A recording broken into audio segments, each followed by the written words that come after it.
یہاں بس پیغام انسانیت ہے، یہاں بس پیغام انسانیت ہے، یہ رادھا نگر خوب اچھا نگر ہے،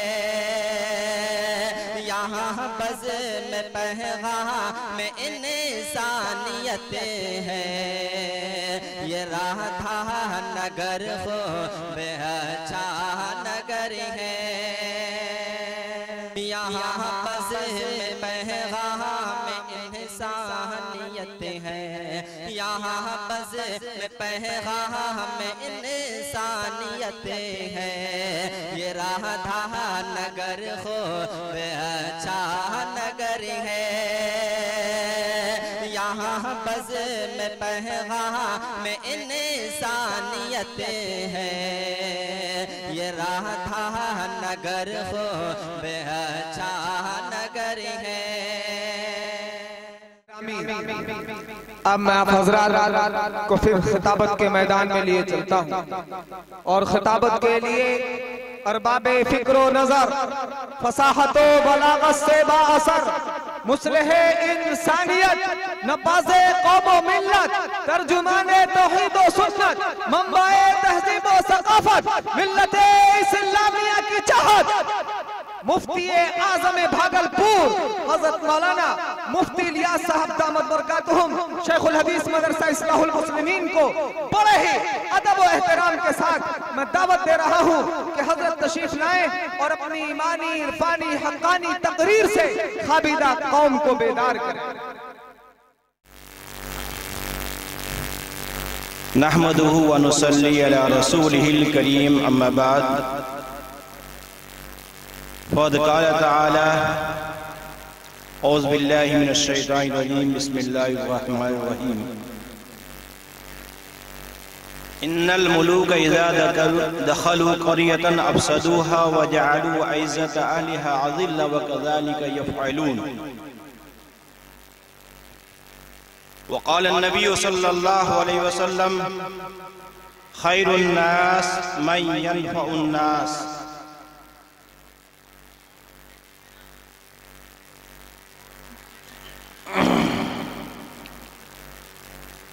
پیام انسانیت کانفرنس میں اسلام کا پیغام انسانیت کے نام کیا ہے، اس کے لیے یہ کانفرنس منعقد کی گئی ہے۔ موضوع کی مناسبت سے میں چند باتیں آپ کے سامنے رکھوں گا۔ ہمارے مہمان خطیب حضرت مولانا سید آدم مصطفیٰ صاحب اور ہمارے بزرگ خطیب حضرت مولانا عطاء الرحمن صاحب وغیرہ حضرات کے بیانات تفصیل کے ساتھ آپ کے سامنے آئیں گے۔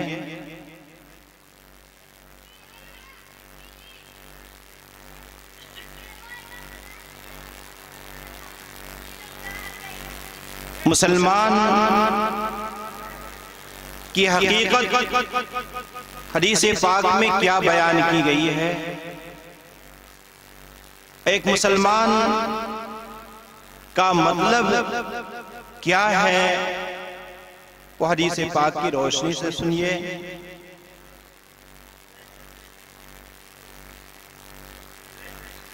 عام طور پر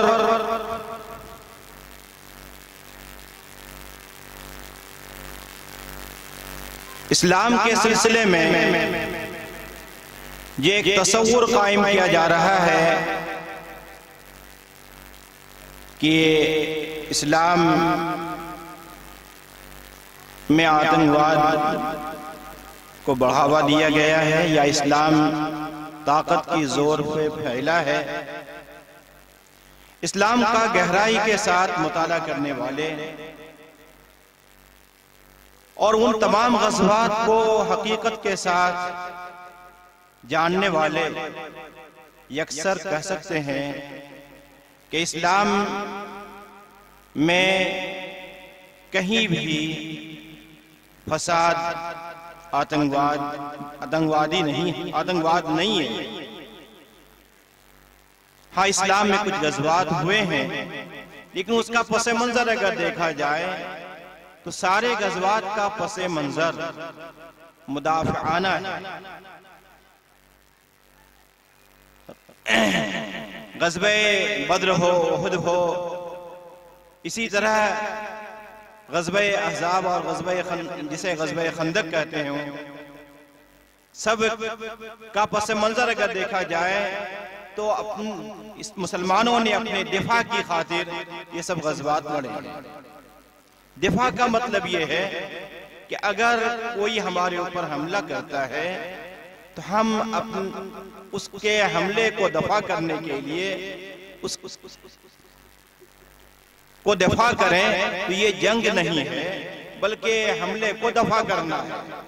اب اس کو جنگ سے تعبیر کر دیتے ہیں ہم، اس لیے کہ باضابطہ جنگ کی صورت قائم ہوتی ہے۔ آپ صلی اللہ علیہ وسلم مکے میں 13 سال رہے۔ آپ کے ساتھ جو حالات وہاں بنے جس کی بنیاد پر آپ کو مکہ چھوڑنا پڑا، غزوات آپ کے ساتھ ہوئے، یہاں تک کہ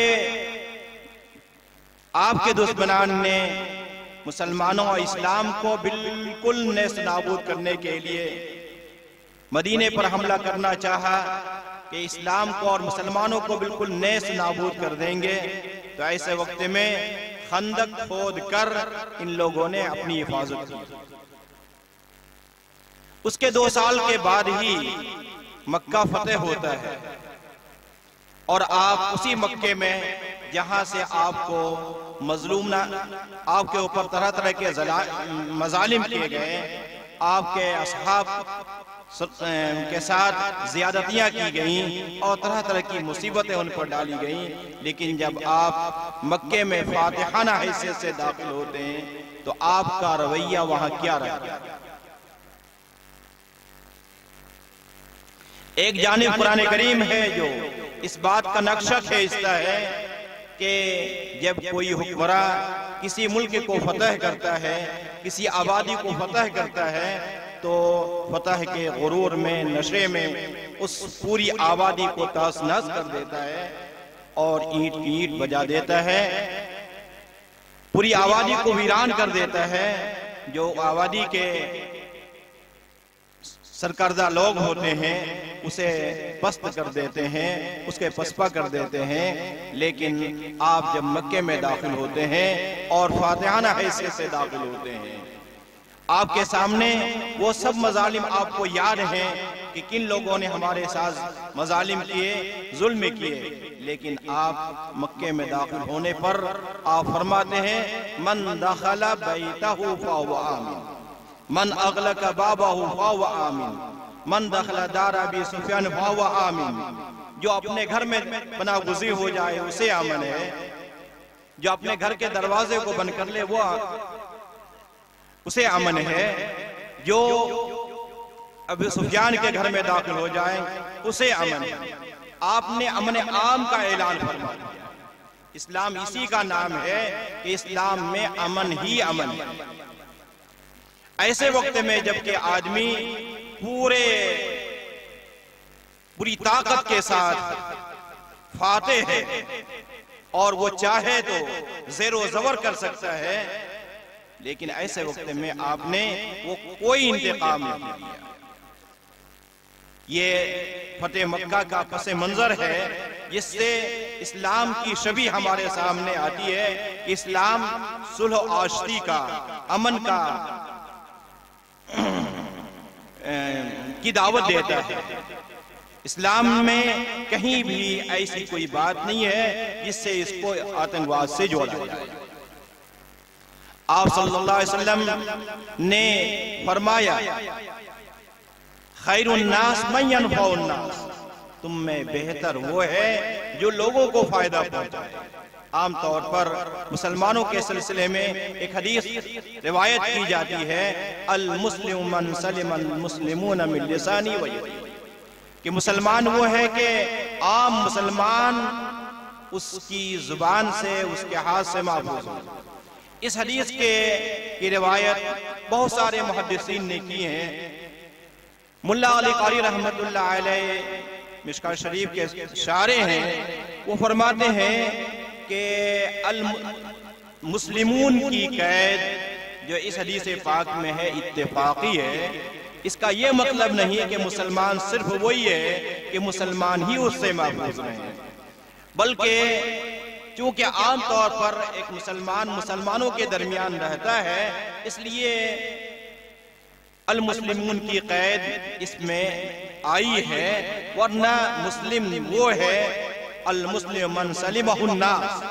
چانچہ ایک دوسری روایت ان الفاظ کے ساتھ بھی موجود ہے، المسلم من سلمہ الناس، کہ مسلمان حقیقی وہ ہے کہ سارے لوگ اس سے محفوظ ہیں۔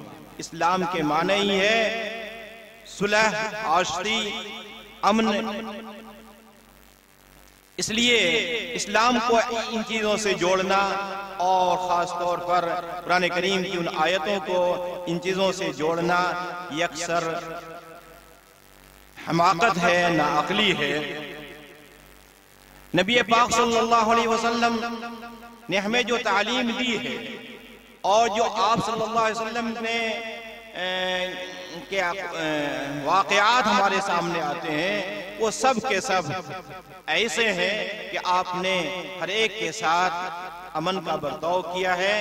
آپ کے یہاں مہمان ہونے والا آپ کے گھر کو آلودہ کرتا ہے، گندا کرتا ہے، اور پھر وہ اپنی تلوار لینے کے لیے واپس آتا ہے تو دیکھتا ہے کہ آپ اسی کمرے کو صاف کر رہے ہیں جس کمرے کو اس نے گندا کیا ہے۔ ایسے وقت میں اس کو آپ نے کوئی جھڑکا نہیں، کوئی اسے سخت سست نہیں کہا، اور وہ شرمندہ ہوتا ہے۔ آپ کے سامنے تلوار کھینچ کر کے ایک دشمن کھڑا ہو جاتا ہے اور کہتا ہے کہ بتائیے آپ کو کون میرے ہاتھوں سے بچا سکتا ہے، میری تلوار سے بچا سکتا ہے؟ آپ کہتے ہیں اللہ کے اس میں اللہ کے نام کی عظمت و جلالت سے وہ کانپ جاتا ہے اور تلوار اس کے ہاتھ سے چھوٹ جاتی ہے۔ آپ تلوار اپنے ہاتھ میں لے لیتے ہیں اور پھر آپ پوچھتے ہیں کہ اب بتاؤ کہ تم کو میرے ہاتھ سے کون بچا سکتا ہے؟ آپ اس وقت چاہتے کہ وہ دشمن تھا، وہ آپ کے اوپر حملہ کرنا چاہتا تھا۔ ایسے وقت میں انکاؤنٹر کی گنجائش کی بنیاد پر آپ ان کو تحت دیکھ کر سکتے تھے، لیکن کہیں آپ نے ایسا کیا؟ ایسے وقت میں عام طور پر یہی ہوتا ہے کہ ہمارا یہ دشمن ہے، ہم اسے چاہیں تو اپنی تلوار کی زد میں لے آئیں، لیکن آپ نے ایسا نہیں کیا، اسے معاف کر دیا۔ یہ آپ صلی اللہ علیہ وسلم کی تعلیم، آپ صلی اللہ علیہ وسلم نے جو کچھ کیا ہے وہی ہمارے لیے آپ کی تعلیم ہے۔ تو اسلام نے ہمیں جو تعلیم دی ہے وہ امن کی تعلیم دی ہے۔ نبی پاک صلی اللہ علیہ وسلم کے سامنے ایک صحابی رسول آتے ہیں اور وہ اپنی چادر میں کچھ پرندوں کو جمع کیے ہوئے ہیں، بلکہ ایک پرندے کو جمع کیے ہوئے ہیں، اور اس کی صورتحال یہ ہے کہ وہ ایک درختوں کے پاس سے گزرتے ہیں، وہاں پر کچھ جوزے ہیں، یعنی پرندوں کے بچے ہیں، جس کو اٹھا لیتے ہیں، اپنی چادر رکھ لیتے ہیں۔ پھر ان جوزوں کی ماں ان کے سر پر منڈلانے لگتی ہے، وہ اپنے چادر کو پھیلا دیتے ہیں، تو ان کی ماں بھی اس چادر میں آ کے بیٹھ جاتی ہے۔ اس طرح ان چوزوں کو، اس کی ماں کو نبی پاک صلی اللہ علیہ وسلم کے اسلام نے پیش کیا۔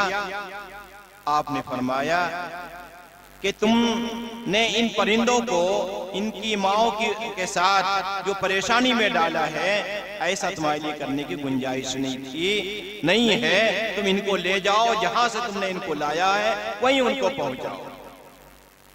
چانچہ وہ صحابی رسول ان چوزوں کو، ان پرندوں کو اس پرندے کو لے جاتے ہیں اور وہیں اپنی جگہ پہ اس کو پہنچاتے ہیں۔